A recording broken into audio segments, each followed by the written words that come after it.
Welcome back to our wonderful class on Nach. It's exciting to be with you, whether you're here in person or joining us online, or any of the many different medias in which you can learn Torah from the Temple of Aaron.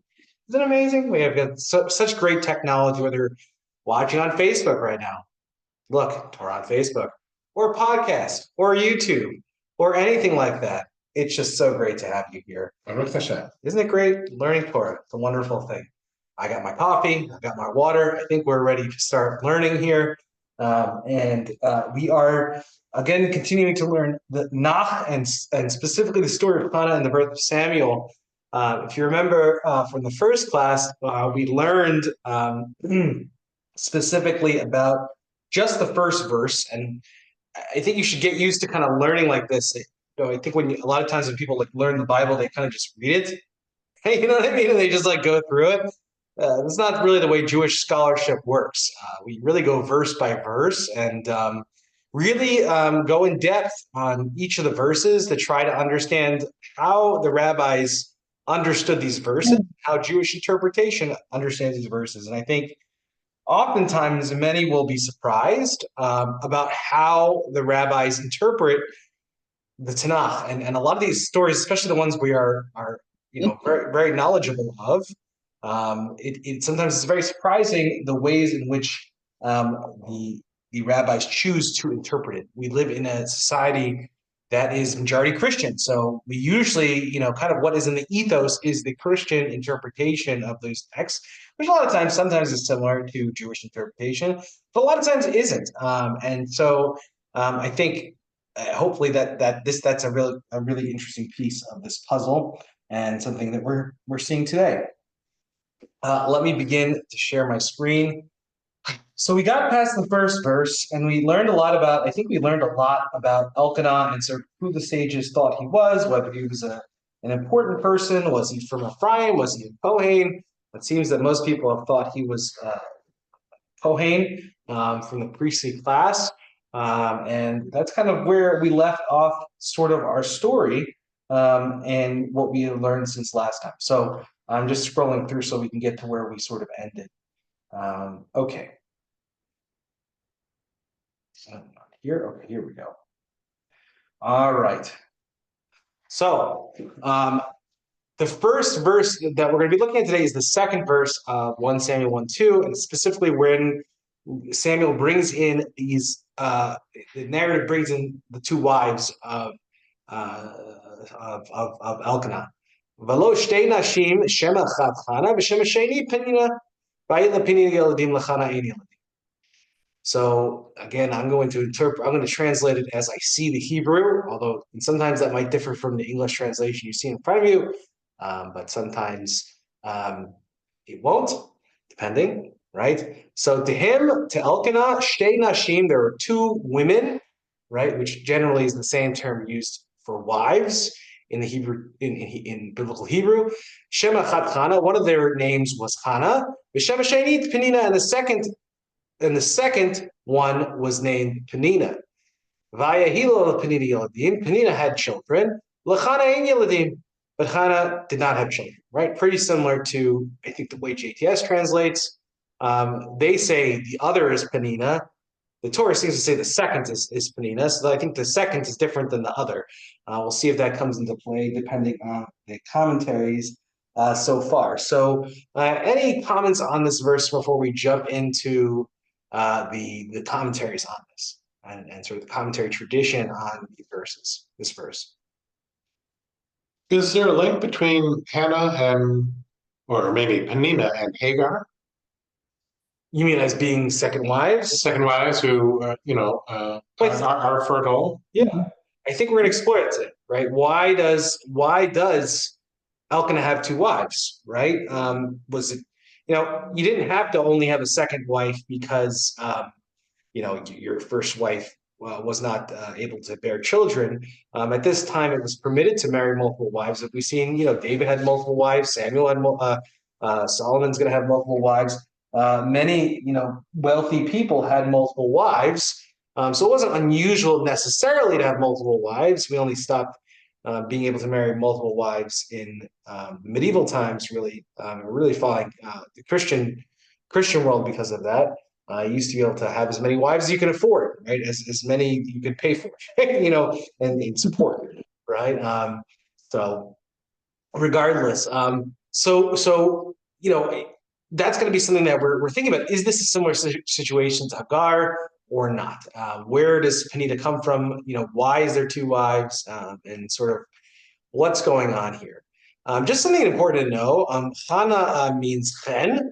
Her name, it's funny when you read the Tannakh, it would be obvious to the Hebrew reader that their names mean something. Every name in Hebrew has meaning. But again, when you read this in English, you don't necessarily get the meaning of the name. So Channah comes from the Hebrew word chen. It's a feminization of the word chen, which means grace. Okay, meaning divine grace, right? So going above and beyond what is required is usually when you think of grace, right? And so that's what Channah means. And Penina really means jewel or gem, right? So a jewel.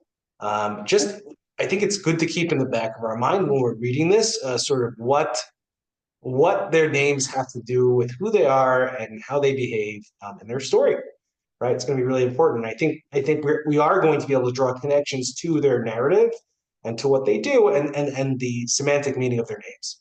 Make sense so far? Yep. Oh my God, we forgot something. We forgot something. Eric, We you forgot gotta remind me. We gotta thank God for giving us Torah. So let's right? There's always time to do that. Let's thank God for giving us Torah and studying Torah.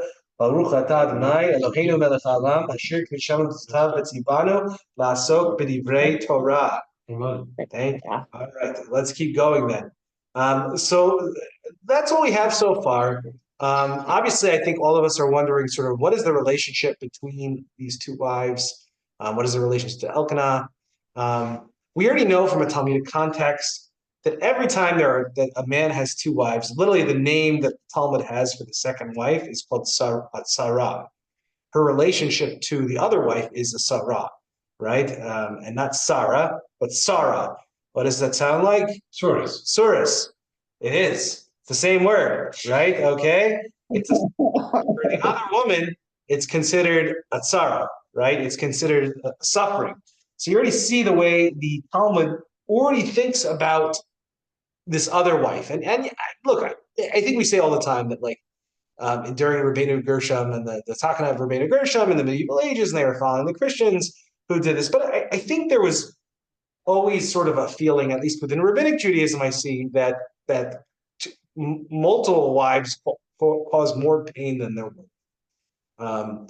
Most of the rabbis we talked to, I actually can't even think of one rabbi who had multiple wives in the Talmud. Although it was technically permitted, it seems like something that was already seen somewhat in Talmudic times as inhumane to the woman, just by calling it that name, right? Why else would you call it that name? Regardless. So that's sort of the background information I think. Could anyone keep up with two Urians? I don't know about that. I don't know if I think he'd be overmatched. It's hardly fair. It's not even fair as it is.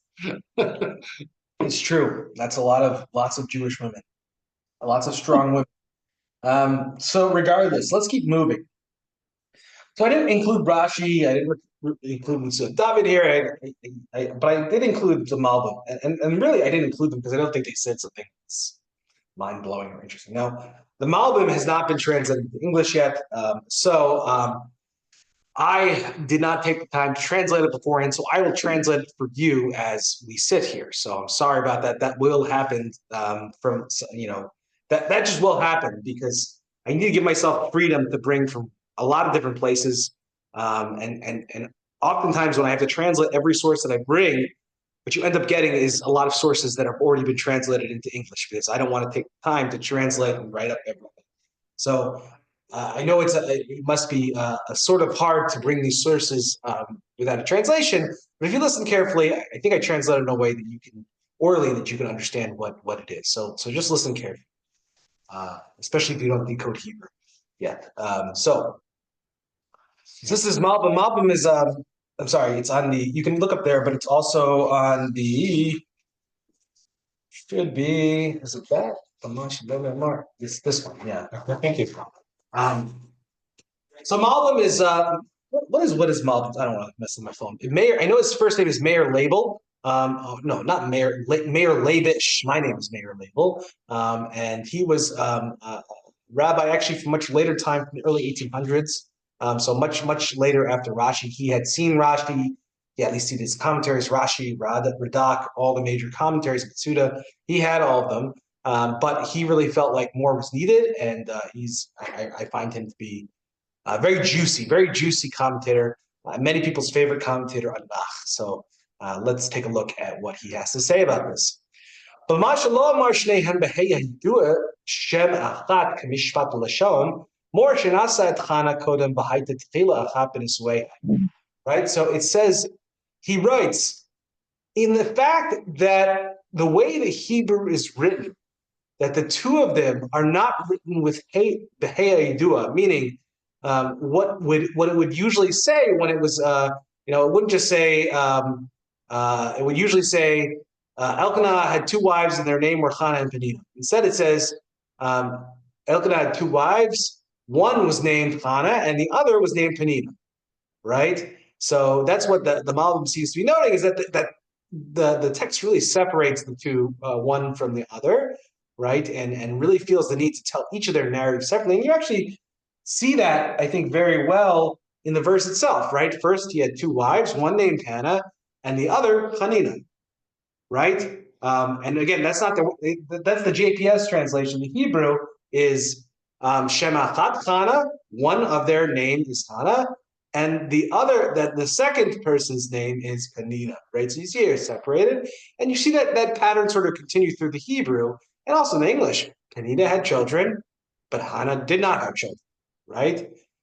You see that sort of parallelism of writing them both separately, and that's what Malbim is really noting here. So he writes. So we thought he was going to say that this is meant to teach something to us. So he writes, right? It instructs, the language itself instructs us that Elkanah married Channah first, and she was the first to marry him. He first married her, right? Right? And then he married Penina after her, right? And he writes, I explained some of the places, fine. And so now we're going to get the narrative of why he chose to marry this second wife, right? So they didn't marry them at the same time. He didn't marry them at the same time. He didn't say, I married these two women. He said, first he marries Hannah, and then he sees that there's a need to marry a second one. So, so the sages seem to say this in the Talmud. There's no citation of where they say this. I couldn't really figure out where he's citing. Usually this acronym, Resh Zion Lamed, means Rabbeinu Zichronah, our rabbis, may their memory be a blessing, which usually means it's the source is from the Midrash or from the Talmud. But I wasn't able to find the source in the actual rabbis. That doesn't mean it's not there. It just means I couldn't find it yet. That when Channah saw when Channah saw that she was akara means unable to have children, barren, right? Ya'atzaoto, she advised him, Elkanah, Vaypak at Penina, that he should take Penina and marry Penina, Aleha, over her, Ulai Tzibane Vimena. Maybe she will build up for her. Maybe she will enable him to be built up, right? Meaning maybe she will enable him to have children. So at least the way the Malbim sees this is very similar to Eric said it. Hagar, right? That's exactly what happens with Hagar. Sarah is not able to have children. Sarah says to Abraham, yes, you should have children with Hagar, and then you'll be able to be built up to her. Now, there is a significant difference already, even in the Malbim, between Hagar and Penina here. Can anyone pick up on it? What is it? How is Penina different than Hagar?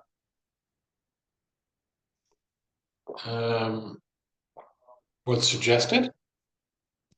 What do you mean, what's suggestion? Well, that this idea came from Channah. Well, also with Sarah, the Mhm. idea came from Sarah originally too. It wasn't Mhm. Abraham's idea. Sarah's the one who suggested. So that's actually the same. But I say the difference really is that Hagar was never Abraham's wife, Ah, right? She was actually Sarah's servant, and she was, what was known, at that time, forgetting the English word. Um, handmaiden of sorts. yeah, handmaiden. She was really just meant to get pregnant and father, be able to bear Abraham's child.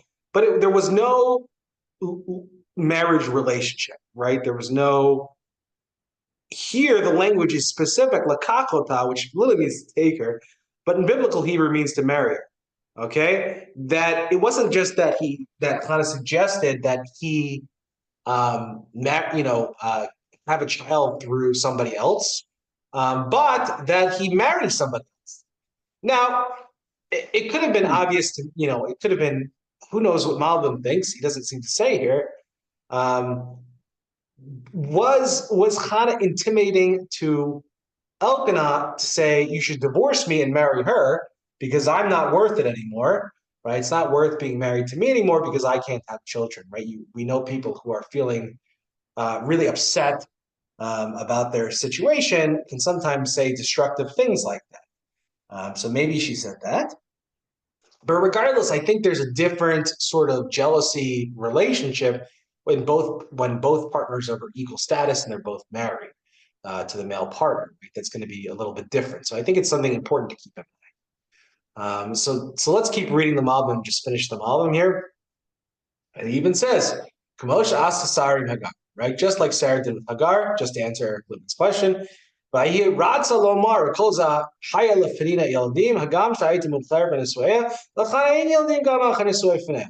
Right. So, and he even desires to say that even more than this, that once that Penina had children, and even after she that Penina got married to Elkanah, Hannah still didn't even have children, even after Penina married Elkanah, her husband, Gamach Penina, right after the marriage of Penina. So this is really hard, right? Where Penina is immediately able to have children. You can imagine how upsetting that would be to Hannah at that time when she struggled so much with having children, and obviously I can't even imagine the pain of that, of not being able to have children, and it's something that a lot of people deal with. Very, very painful to see that. You could only imagine. Okay, so that's the Malbim's interpretation. It's the way the Malbim particularly sees it. I think the other commentators sort of see it similar to Malbim, but maybe also a little different. Similar but different. So this is the first time we're going to be looking at the Abravanel. Another commentary didn't have, and you can tell why I didn't have time to translate it because it is quite long. So he's a little bit long-winded compared to other shorter commentaries. So I'll again translate this. He's a little different than Malbim. So the Abravanel is earlier than Malbim. He was alive in the 1500s, and he lived in Spain. Interestingly enough, he was he was a statesman. He really was part of the government of Spain. Right, it was a kingdom. Remember, this was sorry, not the 1500s, so it must have been earlier than that because he actually experienced the exile. So it must have been the 1400s because he experienced the exile from Spain in 1492 when Columbus sailed the sea blue, but also the Jews were kicked out of Spain. But before that, he really was a government minister, right? This was a great time to be a Jew. He was a general. He really was a statesman. And Abravanel's commentary, by the way, is a really interesting. He is really mostly famous for writing a commentary on Torah, although his commentary on, he also wrote some commentaries on Nach as well, which this comes from. And he really is quite famous. Really great one to read if you're interested in politics. He really brings the politics in because he really was a statement. He wasn't just a cloistered off rabbi. He was a cultured Spanish Jew living in an era in some ways, it was very similar to our era. That was a golden age for Jews, where they were as integrated into society as they ever were in Spain at that time. So that's a bravo. Let's take a look at what he says, though. So he writes on our same part. This reminds us or mentions to us that Elkanah had 2 wives. And it's close to me. And he's going to go back to a little bit of what we discussed last time. And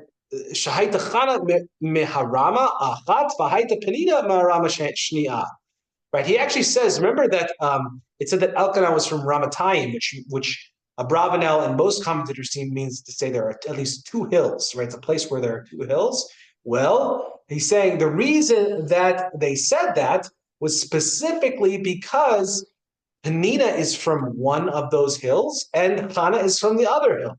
Okay, so they were from sort of like competing hillsides, right? And I think this is important because it gives us an understanding that, kind of like even from when they were born, you can imagine there's some rivalry. If there was a town that had 2 hills and half the town lived on one hill and the other town lived on the other side of the hill, right? And imagine the rivalry between the 2 hillsides and 2 neighborhoods. It's almost as if they had a river in between them. Yeah, there you go. No one would know of that, right? So Elkanah interestingly marries both of them. You can kind of almost see him in that way. It's almost like someone. It's like someone who marries St. Paul and Minneapolis together, right? It's like he's this peacemaker. He's getting these 2 cities together, marries 2 women, but, right? But might not come out so well. So I think you can imagine there being some tension over this already. I need both coffee and water. Okay. Every time it's instant coffee, and every time I don't know if this is true for you, Eric. When you have instant coffee, do you like taste Israel in your mouth? Absolutely. For me, it's the taste of Israel. So that's why I don't even like instant coffee, but I drink it because I love Israel so much. That's good. Right. It's exactly. All right. So regardless, this is so far what he's saying is that they're both from one from each. And that's why Elkanah is from Ramatayim. That sort of Elkanah became from both villages, and that's why the Nach says he's from Ramatayim, right? He's from both Ramas, because he is married into the family of both hillsides, right? Very interesting. So I think that's pretty cool. It also just says something about Elkanah in that regard of who he is. But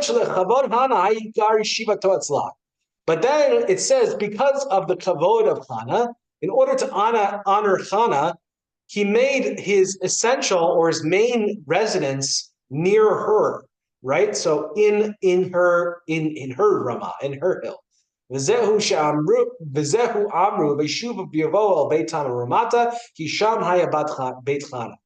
this is why it says, and they were another point in the Tannakh, and they returned and they came to their house, which was in Ramata, which is where the house of Channah was. So it seems that Channah lived in a specific house in one of the remote, and that's the one in which Elkanah lived in. So you can imagine the tension this would create with Penina, that her husband is continually sleeping at Channah's house. And you can imagine how frustrating that is to Penina, because Penina is the one who's able to have children, right? And she's not. So what are you doing, right? And you can imagine, I think from a Penina perspective of this, how frustrating that might be. So it continues, Shmuel, right? Also says in Shmuel, another place, that when Shmuel returned to his house in Ramah, of course, Ramata, it uses the same word. Well, where did he return to? Right? He established, where Shmuel established his residence. He established his residence with his mother because he was a good Jewish boy. Okay, and he lived with his mother. Okay, that's what Abravanel seems to be saying here. Right?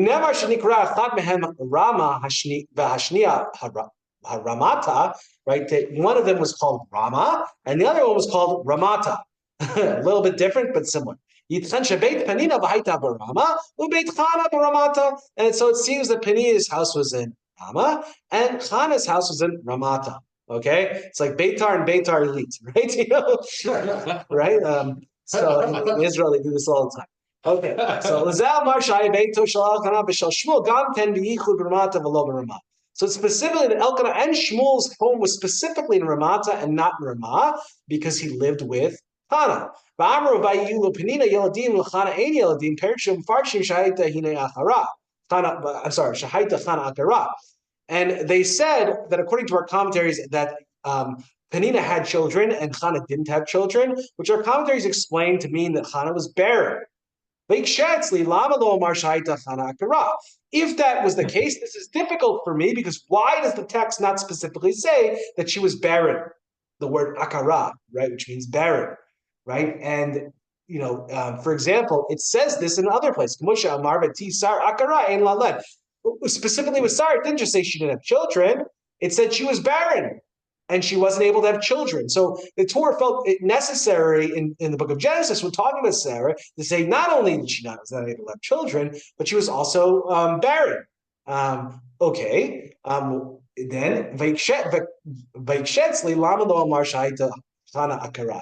Then it's difficult for me. Why does the book of Shmuel not find the need to also say that Channah was barren? Not just that she didn't have children, but she wasn't barren. Now, like for example, if I say she didn't have children, you could say, well, she didn't have children because she couldn't get pregnant. Of course, that's one of the reasons. You could also say she didn't have children because she didn't choose to have children. Maybe they didn't engage in sexual relations, right? There's a whole bunch of reasons why you might not have children. And so that kind of leaves the interpretive possibilities open in terms of why she didn't have children, as opposed to saying Sarah is barren, right? Which means she can't have children. Does that make sense? Do you see the difference? Okay, so very smart what Abravanel is pointing out, right?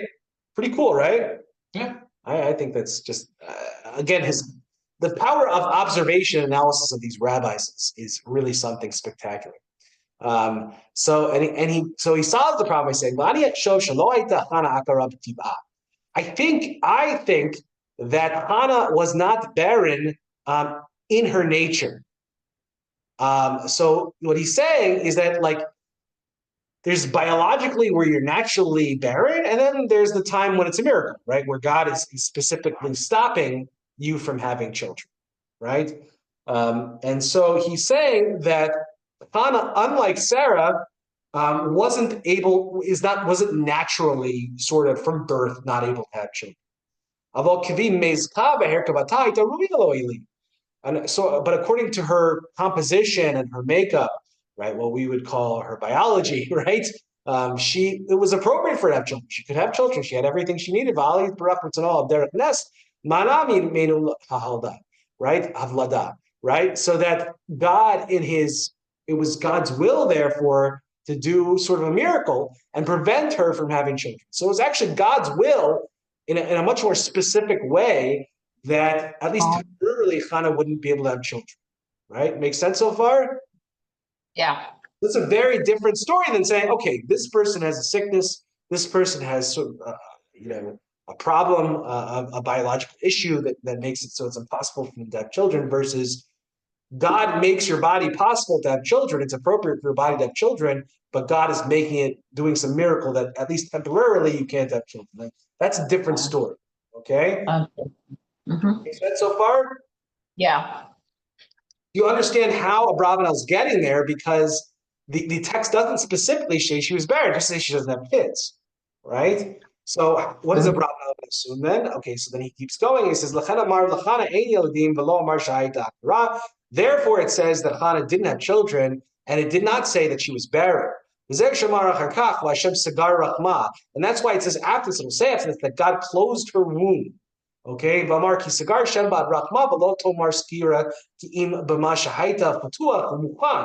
So I think this is a good observation. You only say closed about something that has an ability to be open, right? You can't close a wall, right? The wall doesn't open, okay? So why would you say it closed? It's closed, right? You only close a door because it has the possibility of being open. So what he's saying is, in that way, since it uses this language of closing, Channah had the ability to be pregnant, the ability to get pregnant, but God was doing in some way, really closing her womb, which is, again, really interesting. And I'd also say really painful. Well, again, for anyone who's dealt with trouble getting pregnant in that regard. This is hard to hear, definitely. But regardless, what the commentators are saying. And this means that Channah was appropriate for her children, but God closed her womb, right? And God prevented her from getting pregnant. And why? So why is all this?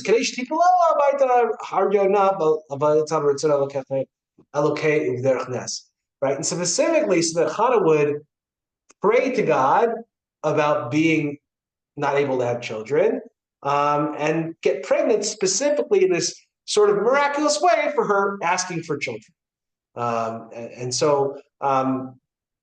This is a common repeated theme. Again, this might not seem like God we really like very much, to cause someone suffering just so that they cry out to God. But this is a common theme that actually gets repeated often in the Torah, that sometimes tzaddikim suffer because God wants tzaddikim to reach out to God in prayer and to understand clearly that everything comes from God, right? But there is something I think instructive about this that says a lot of the times the things that happen with our body, we just think are just a natural. Yeah, if two people have sex, and if things happen right, they'll have children. Two healthy individuals. But this is a misnomer, right? Every birth is a miracle. It's a miracle to have a child. And I think what this enables us, and what enables Channah to do, is to take a step back and say, everything comes from God. If I want to have children, that's going to come from God. And I have to pray to God, and I have to ask God for children.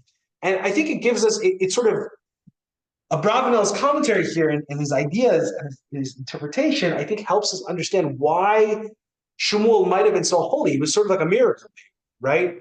The only reason he was born is because Channah reached out to God, right? Otherwise, it wouldn't have happened, right? It was Hashem and Hashem's own hand that opened up the womb of Channah once it was finally eventually opened up to have Shmuel. Make sense so far? Yeah. Okay, awesome. All right, let's keep going. I wonder why God would set it up that way. What do you mean?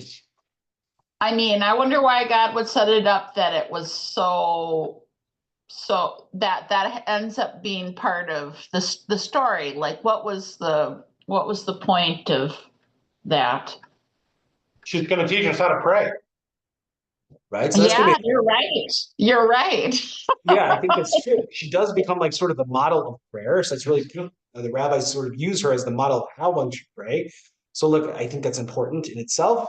But again, I think that's what I was really trying to explain. This is not an easy theology. It really isn't. This is a painful theology. God forbid to think that Hashem hurts us or makes us suffer in order to prove some point, or in order to get us to reach out to him in some way, or to have us at his mercy, right? That seems like a God we don't want to believe in necessarily. But if I was, again, I always am of the view that if a particular theology appears within Talmud, and it not only appears, but it's common, we have to try to find the good. We have to try to see how this theology is helpful, and what is meaningful about this. No, but the lesson I think is from Job. God interrupts Job in his plaintive cries. Why all this suffering? It's not about you. It's about something much larger. And we can see that as the reader because we have the broader view, of the entire story.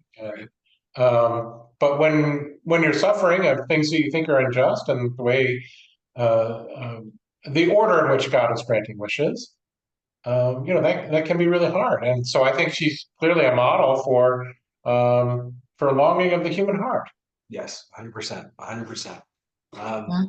Look, I think God, if you look at the point of why God created the world, right, which is a big question, but the way it's usually answered within Judaism is because God wanted to fully manifest God's self as God, right?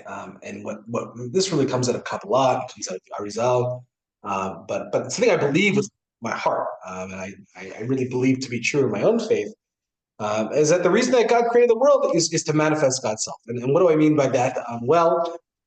If God exists and God is all alone and there's no creation, then God can't be a God, right? God can't be ruler, and God can't manifest who God is, because the only way you're able to manifest yourself is in relationship with other people, right? Which is, by the way, a very good lesson for our American individualism, which sees everything as an individual journey. Nothing's an individual journey. God knows that, and what God does is create an other, right? And so that God can relate to that other and relate that other as a God, right? As someone who protects that and creates that and takes care of that thing. But Oh, Elizabeth, please. one other thing I just thought about when you were talking is that in some of these stories where there is a great deal of suffering and travail in the process, the whole process that everybody is going through in order to, like, that a child would arrive, then in both those cases with Abraham and Sarah, in this case, that the end result is actually a kind of like a wonder emerges, like somebody really, really special. Like, not that the other kids were not special, but they were noteworthy people. 100%. Oh, man. I mean, the other piece that occurred to me while you were talking, Rabbi, was that imagine an infinite God, controller of time and space beyond all of those things, a creator God. What is the one thing that God longs for? The God that can create anything. The one thing he longs for is relationship with us. That's the one thing he doesn't have. Right. 100%. And that's exactly what it's for, right? And I think that That's good. Yeah, That's 100%. good. No, You're right, because it is the both Samuel and Isaac, they were both like going to be men that were vehicles for God interacting with the world. 100%. So look, I think you're right. I think this really sheds light on, why God might be doing this. The whole point of creation is that man turns towards God and realizes that everything comes from God, which then makes God sovereign and makes God God, which is, of course, fulfills the intention of God's purpose.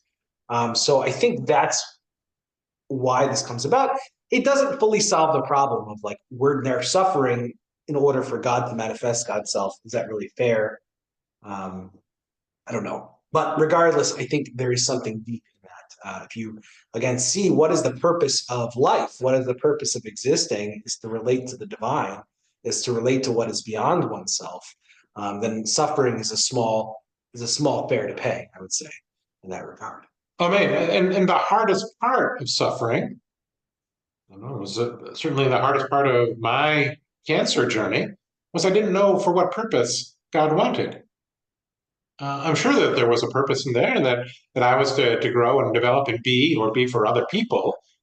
Unlike the readers, when you're in the story and you're not reading the story, you can't see the broader strokes. And that was really the hardest thing. I would have taken a double portion. I would have taken extra cancer if I only knew the joke.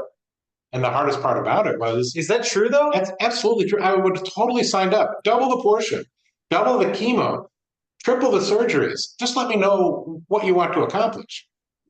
If you knew that God, wanted to be close to you, would have you found that helpful? Absolutely. And that's why you're suffering so bad. Right, because I don't know. Well, you wouldn't just say, well, God, couldn't you say it another way? Okay. You want to be close to me. Why do I have to have cancer?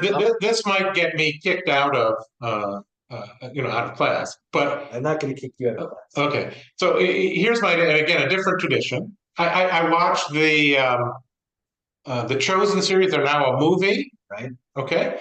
And I only watched this. There's 2 of 3. I didn't watch the Easter one, but up to the Garden of Gethsemane. And I've actually been in Jerusalem. It's one of my favorite places in Jerusalem. I love the idea, of the Matthew made this cut path for me, because you can actually see the walls of Jerusalem, 100 feet taller than, and it's right by the Golden Gate where he went in.